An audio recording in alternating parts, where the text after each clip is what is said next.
behind us. Get my laptop ready. Suddenly aware of my background. Feel free to. Hello, everybody, and welcome back to Cornwall Film Festival and our interview series. We're going to give you a few moments to find this video if you're watching live, and if you're watching recorded, just bear with us. Do give us a like to say that you're here, or comment from where you're watching from. And also, people can stop messaging me. That would be amazing. I've got enough windows open as it is at this moment. So I'll give everyone a little bit of time to catch up. If you're there, do say hello. We do like to know where everyone is watching from. If you're in Cornwall or further afield, it's always nice to know. And if you're back for the second, third, fourth, or fifth time, that is great. Thank you so much for coming back. Oh, we've got hello from Falmouth. That's great. That's our hometown. We like our hometown. Mm-hmm. It's very good. People are liking. That is good. So that means we're live. A few weeks ago, Debbie, we did one of these, and we did it on YouTube, and they cut us off. Yeah. They did a nice censorship. They basically cut us off. It was quite interesting. And then another one just some update happened somewhere, so we had to do it all via Facebook Messenger. It was all very amusing, really. It was kind of like, oh, this is not happy. But anyway, we are here today, and I think we will start. So hello, everybody. Thank you for watching, and thanks for joining us again. I'm Henry from Cornwall Film Festival, and before I start, I'm going to say it again. If you would like to comment with a question, please do. We'll try to ask Debbie them as we go through the interview. Give us a like to let us know you're there, and do feel free to tag someone if you think they're missing out. Now, as you can see, we have a nice holding screen up. I am going to get rid of that holding screen and put me and Debbie on there. So it is a great pleasure to introduce the legendary casting director. We'll just have to go with it, Debbie. Just go with it. I'm going to give you an introduction now. Just let me go for it. I've written this up. Yeah, okay. She started her casting career back in 1980 and has, according to her IMDb, 78 films and TV shows to her name, including Henry V, Dinotopia, Borgia, Robin Hood, An American Werewolf in London, and the last 13 James Bond movies. So please give a like, because you can't give an applause, to Debbie McWilliams. Hello, Debbie. Hi there. So you got everyone watching in the ether, and we're going to start, if that's okay with you, just telling us a bit about how you became a casting director. Oh, well, it's so long ago, through the mists of time. I'd always been fascinated by stories, I suppose, and as a child watched hundreds of films and television shows, and my mum used to take me to the theatre. And then when I was in my sixth form at school, we went at least twice a term, I would say, to see a play in the West End. So that got me really hooked on the whole acting thing.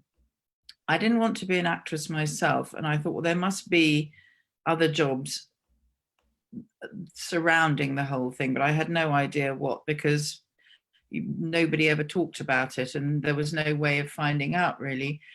And I went to university and did an arts degree and hadn't a clue what I was going to do when I finished that. And then I came to London and started doing a secretarial course, because that was the only job back in them days that a girl could get, really, unless you were going to do some kind of, lawyer or doctor or something. So I went to secretarial college, was absolutely hopeless, couldn't coordinate hands and fingers at all. And I just used to sit and look at what jobs were going in the Evening Standard, and just happened upon one line in this newspaper that said theatre seeks secretary. So I thought, oh well, I'll give that a go. And it turned out to be the Royal Court Theatre in Sloane Square. And oops, my dog has suddenly decided to join in. It's okay. We accept dogs, cats, and all other pets are welcome to take part. Anyway, the first person who I met said I wasn't at all suitable because I didn't have any experience. But she said, if you walk down the corridor and bang on the door, that's the casting director's office. I hadn't a clue what that meant. Anyway, I walked down the corridor, banged on it, and because I just felt so at home in the theatre, I just thought, oh God, I've really got to get a job here. So I went marching brazenly in, looked around the room and saw all these pictures of actors on the wall. And I thought, oh, I know him, oh, I know her. And it just felt like, you know, Cinderella finding her shoe, as it were. It was the most peculiar experience, is all I can say. I just knew that that was it. That's what I wanted to do. And by some extraordinary stroke of good fortune, they gave me the job. So that's where I started off. And that's where I kind of learnt what you do and how you go about it. Although obviously in the theatre, it's slightly different to films and things, but it certainly gave me a brilliant grounding. And the woman who I worked for went on to be the casting director of the National Theatre. And at the time, she couldn't take me with her because it hadn't really got going then. It was in the Old Vic and they didn't have the budget for an assistant. So I was kind of cast out into the world, but managed to find other jobs, first of all in the theatre and then in television. And then again, a complete stroke of good luck, a film casting director who I had met when I was working at the Royal Court, a woman called Mary Selway, who really is the legendary Mary Selway, asked me to go and help out on a film that she was working on, not to work with her, but in the production office, because somebody had got appendicitis, funnily enough. And so this was then a whole new venture. I thought, oh, I like this film game. Maybe I'll try and get into that. Anyway, again, by pure fortune, Mary said to me, well, you know, why don't you come and work for me? And I went, oh, okay, well, why don't I? And so that began a great partnership, if you like. And I was with her for about 4.5 years, I suppose, and really, really learnt what it meant to be a casting director. Because it's not a job you can just wake up one day and say, that's what I want to do. It takes, my apprenticeship, I suppose, was about 8 years. And I think that's about right. It takes that long to, because you have to have such an enormous knowledge of who actors are and how to go about finding them and what you do when you've got them and the whole audition process. And so there's a lot more to it than people maybe imagine. Well, that's kind of moved nicely on to my next question, really. It was like, because a lot of people watching might not even have a clue what a casting director does, ever heard of one before. So can you sort of talk us through like what a casting director is or does or how they do it? So a casting director will be employed by usually a producer or sometimes directly from the director, if either he knows who you are or you have a working relationship with him or her already. And the first thing that they will do is give you the script. And well, you hope they will anyway. I have started and worked on films without a script, but and it's literally a case of what we call breaking down the script. So that you make a list of all the characters, and if there is a kind of vague description, you start just imagining in your head who that person could be. And then you start to make lists of people who are potential, you know, actors who might fill those roles. And then if you don't know anybody who you think can do it, you have to start looking for somebody.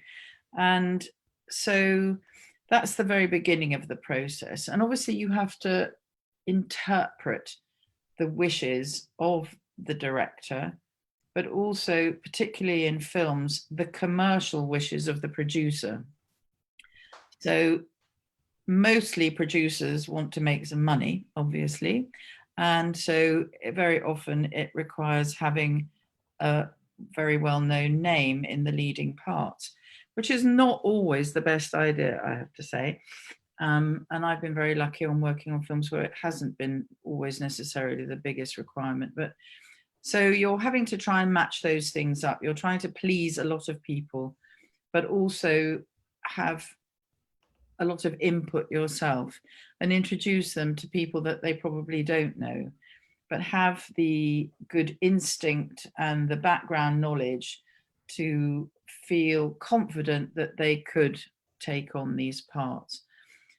So that's the initial process. And then you have to start, you contact their agents, or if they don't have an agent, them directly, and find out if they're available, because there will always be a schedule of when the film is going to be made. So you find out if they're free or not, and they're not always by any long chalk. And then the next thing you would do is start arranging auditions. And that normally entails, although the way this has been conducted has changed considerably over the years, I must say. Back in the early days, you could always reckon on the director being in the room with you. Nowadays, that hardly ever happens.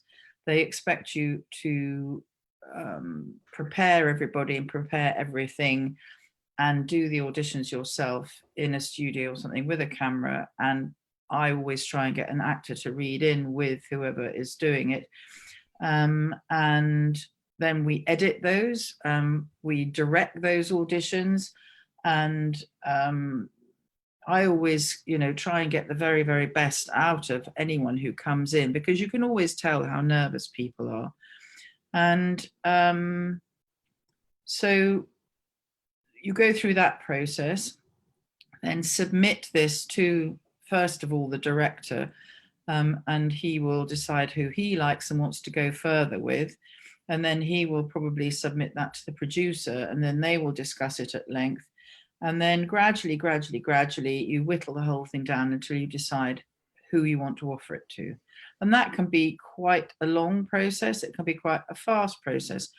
It just depends. And then the next job is negotiating their contract. And so you have to have a pretty good idea of what the status of that actor and how much they're going to cost and what you've got in your budget. And I tend to ask for the full amount of money that they have in the budget for the actors, and try and work it out myself in a kind of pretty egalitarian way, so that, people aren't just paid the minimum, that, you can save a bit off the top layer and spread it out amongst everybody else.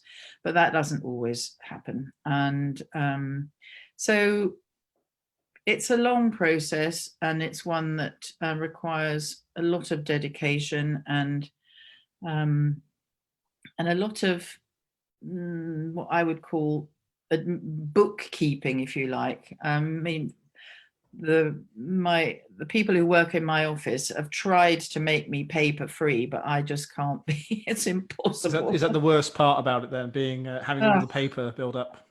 Well, it certainly does at my end of the table. Nobody else ever seems to write anything down, but I guess they must keep it somewhere. But I keep copious notes on everything and literally write everything down.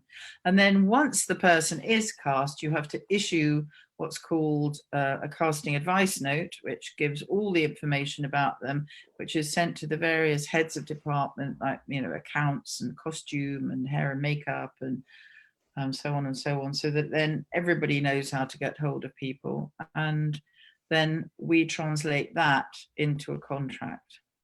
And then that has to be issued. But that tends to be done by the production office now. We used to have to do it, but thank goodness we don't anymore. Whew, that makes me tired. That makes me tired. Just sitting here and hearing that makes me think, oh dear, I'm glad I'm not a casting director. I don't know if anyone watching wants to be a casting director, but let us know what you think of that, people. Do you think you could go through that entire process, either as an actor? The thing that keeps you going is if you feel that you've made a breakthrough. That's to me, because some people think that it isn't a creative job at all, that it's just administration, but it's not that at all. There is a lot of administration, but there's an enormous amount of creativity in it as well. So that's the spark that keeps us all going.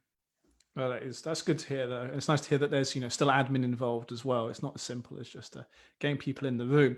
So do you think it's changed quite a lot over time since you started then? Enormously. It bears no relation to how I first started off. It's become very oh gosh, what's the word? It's become a bit mechanical now, I suppose, and there isn't quite so much room for the Well, it's not so much fun. That's the main thing. I mean, it used to be terrifically good fun, but everyone takes it so jolly seriously now. But I guess that's just the way it is. And you would think that the internet would have helped it and speeded the whole process up, but I think it slowed the whole thing down, because you have to. I mean, if you saw our inboxes and the amount of rubbish that we have to wade through just to get to what we actually need to get on with, it's unbelievable. So it's hard to get anything done these days, quite honestly. That's fair enough. I can completely imagine. I've seen quite a few casting directors interviews, and they do talk about their inboxes getting very, very full very quickly.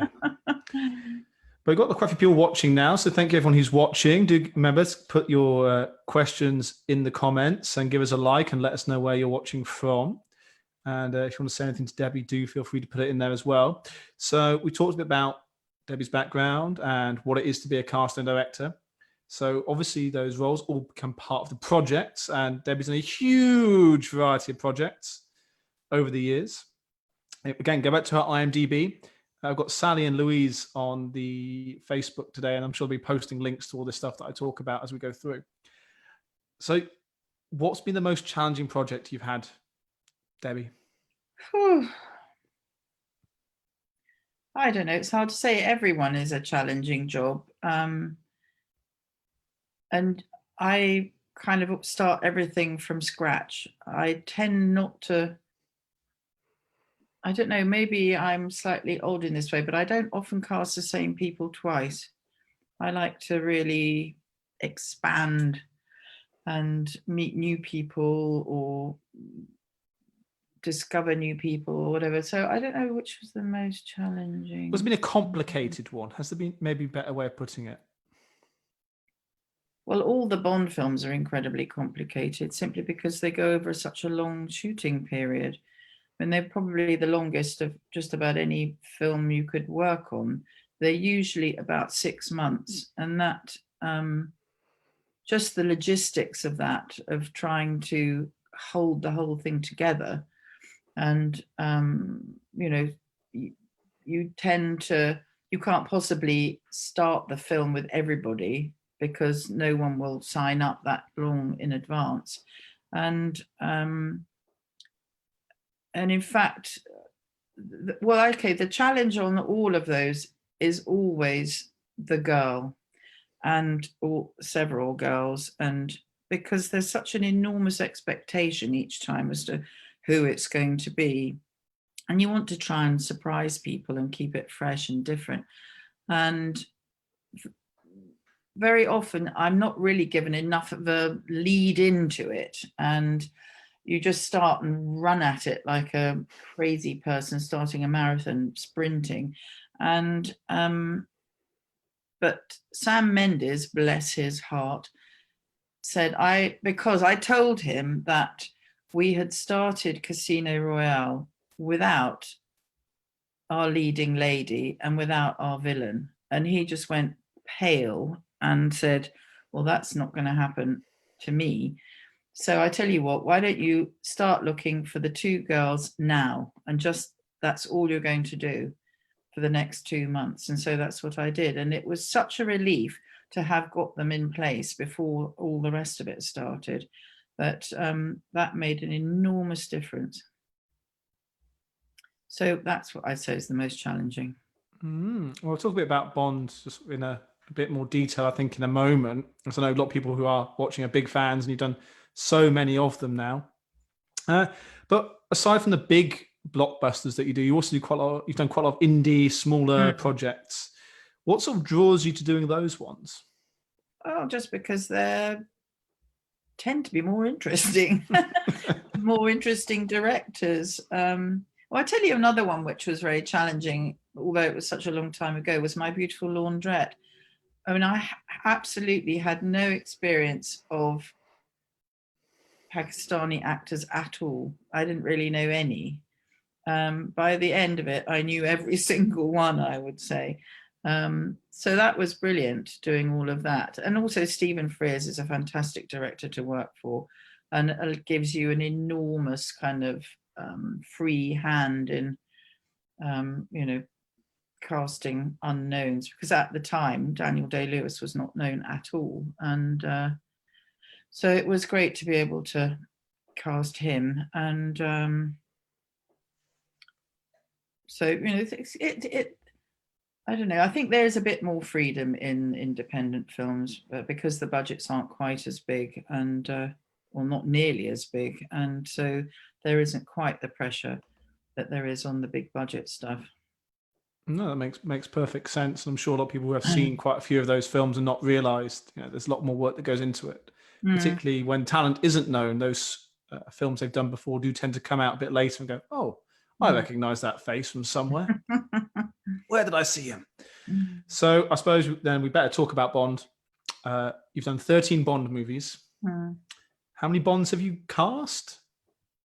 Do we know how many Bonds has Debbie cast? Does anyone know this answer out there in the ether? Anyone? Well, I came in with Roger Moore, but obviously I didn't have anything to do with that. So I guess I must have had something to do with all the rest of them. So everybody after that. Everyone after that. And how did you get into that one then? Was it just, again, a sort of just happened, just good fortune? Or? I just seem to have been incredibly lucky. I don't know. The very first film I did as myself was Superman 2. And the man who was the production manager on that was a lovely guy called Bob Simmons, who then went on to work on For Your Eyes Only. And I wasn't aware of this at the time. And anyway, I got a phone call saying, we'd like you to come in and meet Cubby Broccoli and da, da, da. Well, dare I admit this? I had never seen a James Bond film prior to this. Oh dear. So I hadn't got a clue what I was letting myself, obviously I was aware of them and my brothers had watched them ad infinitum, but it just wasn't something that ever caught my imagination. Anyway, so I think it was kind of my utter, I don't know whether I just played it right or what, but it was a kind of, I think they quite like my utter innocence and kind of, I wasn't like starstruck in any way whatsoever. And I just, they treated me just as a normal person, and that's exactly how I treated them. And the next, they didn't even it was just kind of assumed the very fact that I'd walked through the door that I was doing it. It was extraordinary. I wasn't in competition with anybody else. They just gave me the script and went, there you go, get on with it. So that was how that started, and that was 40 years ago.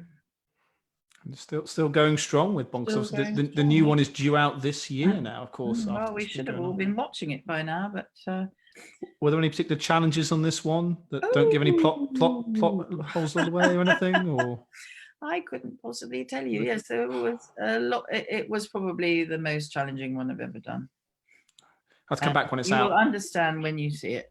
Oh, okay. So everyone who's looking forward to seeing the next Bond film, we will have to wait and see, and we can get back to Debbie about the casting.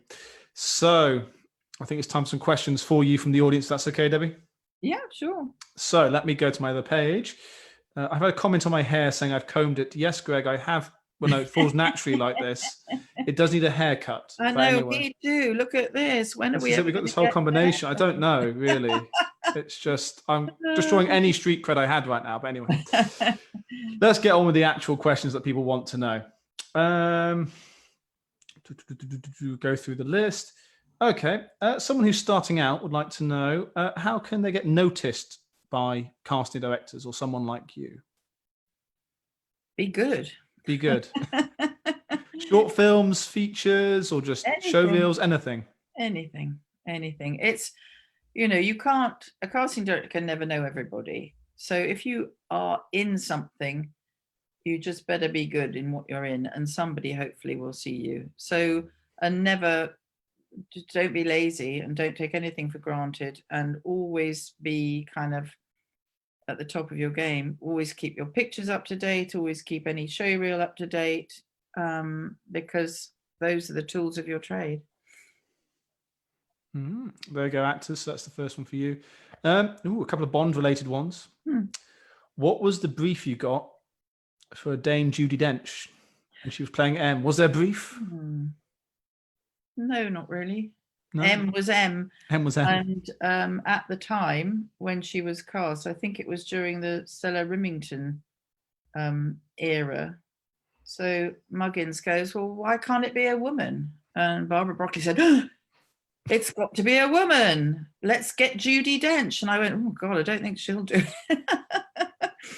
But extraordinarily, when she was a young actress starting out, she was a lodger in Bernard Lee's house, who of course had played M.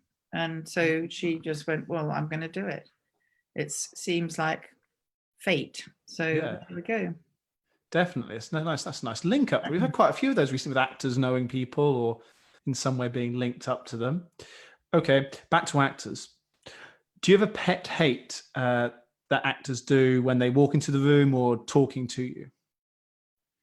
You can just say anything at this point, so they'll never talk to you again, maybe. Pet hate. I like people to be on time, and I like them to be prepared. If they've been sent something in advance, they should learn it. It's no good these days to be reading. You don't stand a chance if you're just reading. So it's be prepared and don't try and be anything other than you are. Just who you are makes you different from everybody else. So don't try and be anything other than you are. There you go, everybody. If you're actors out there, you've got that. Great advice. Learn the lines if you've been sent them. And we talked a bit about this actually before we got on the call about Zoom and Skype, Debbie. Now, do you think casting directors are going to utilize Zoom, Skype, other platforms more so, or do you think being in the room is still the best thing to do? Being in the room is still the best. I've done endless workshops on how to do self-tapes, and people just aren't very good at them. It's incredibly hard to do them, particularly if you're on your own. So I would always much prefer to be in the room, but if we have to do it, then we have to. But it's not my chosen way of going about it. But I guess with the way life is now, it's probably going to have to be more and more. There we go. People can practice. I mean, this has been great practice for me about my self-tape. So I just had a look, bizarrely flick left and right, depending on how I mirror the camera. Did anyone turn down roles in My Beautiful Laundrette due to subject matter? Or has anyone turned down any roles in things that you've been casting? They have. I'm not sure I can say who they are.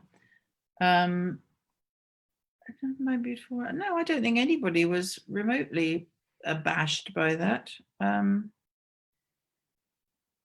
very famous comedy actor turned down a part in American Werewolf in London and told me, he actually wrote me a personal letter saying he'd never been so offended in all his life.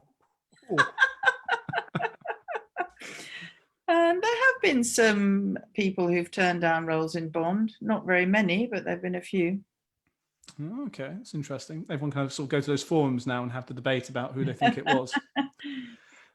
Have you ever done, I guess, what would be called coffee shop casting, where you notice someone in real life and go, ooh, you'd be perfect for that role?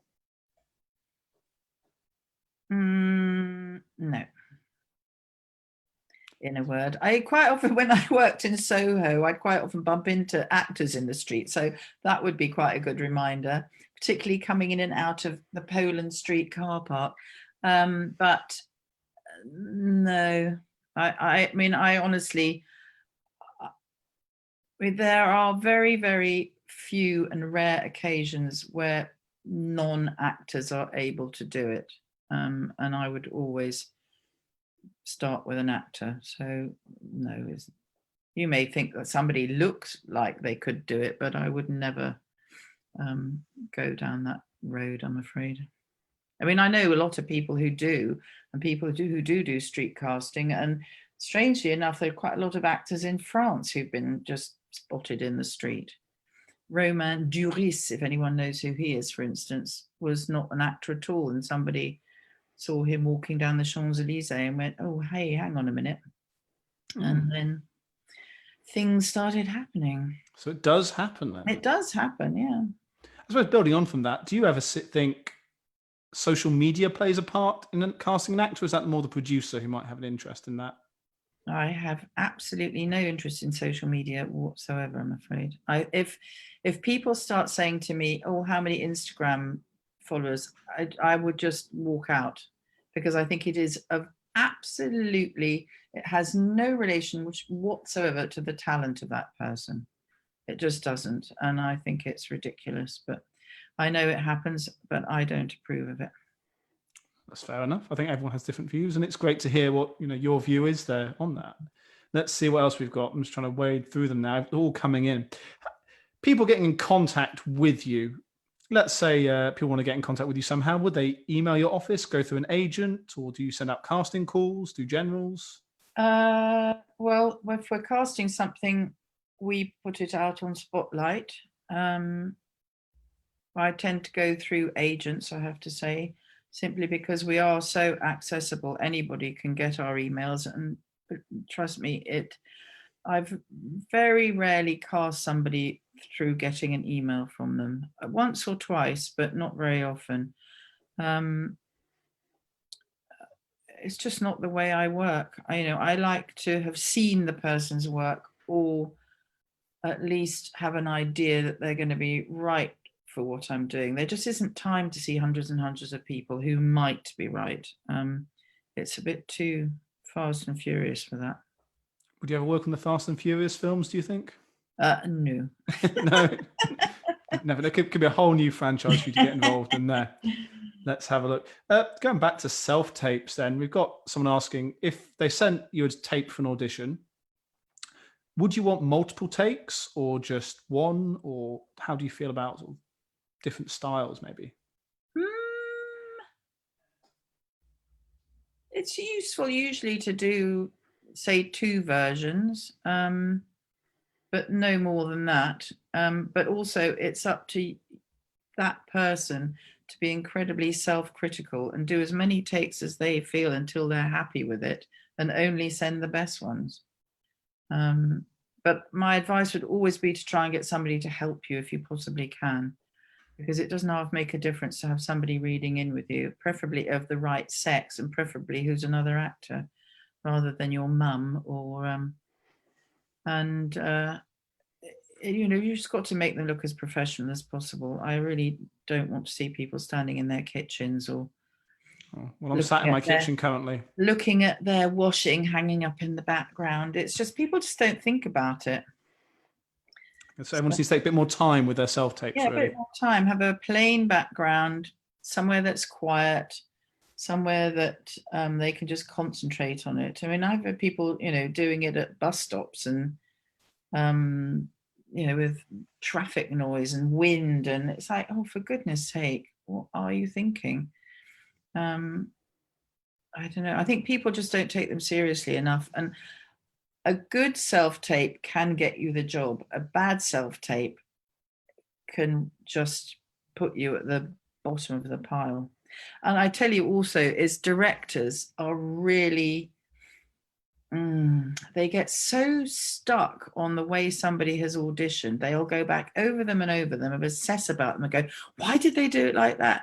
And you have to go, just trust me, get them here, talk to them, see them do it how you didn't direct them. So, give them a chance, get them, if there's even the vaguest kind of hint that they might be what you're looking for, then take the chance and meet them.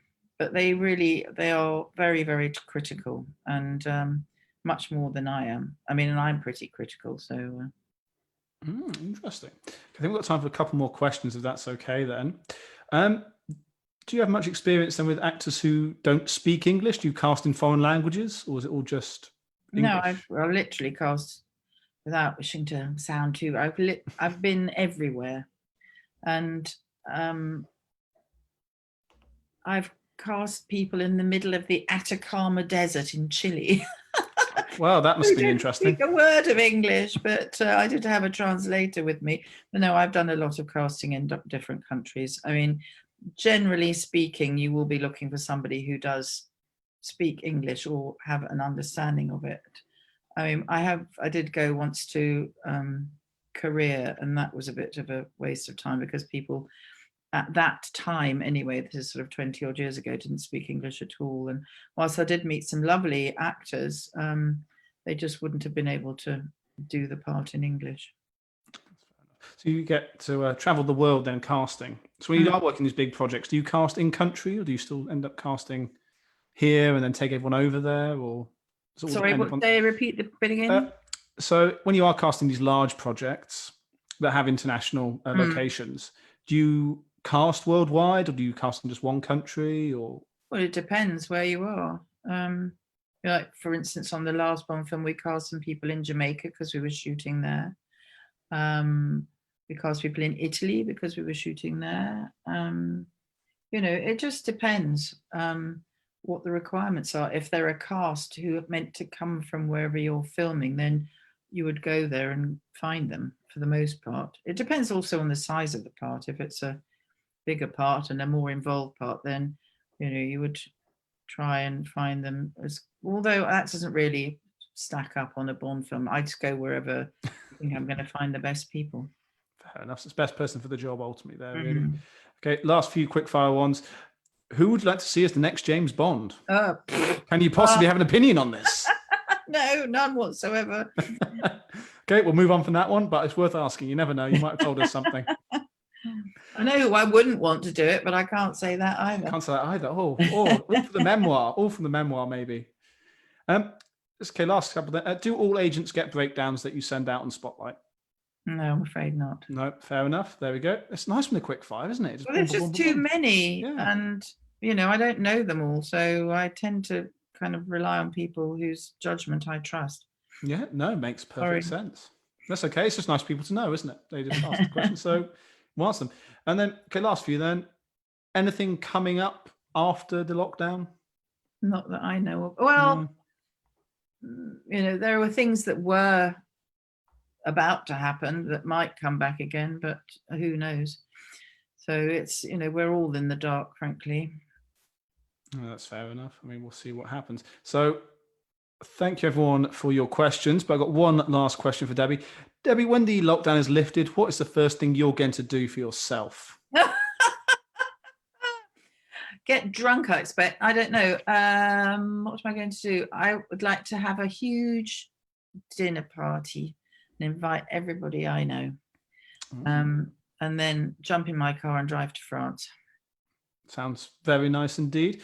Well, Debbie, thank you so much for your time today. It's been wonderful and answering all these questions.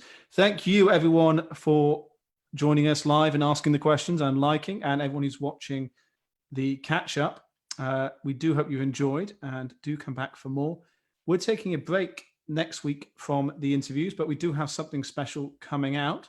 So please do all stay safe out there. And Debbie, once again, thank you very much. Bye, everyone. Thanks a lot. And I click this and stop video.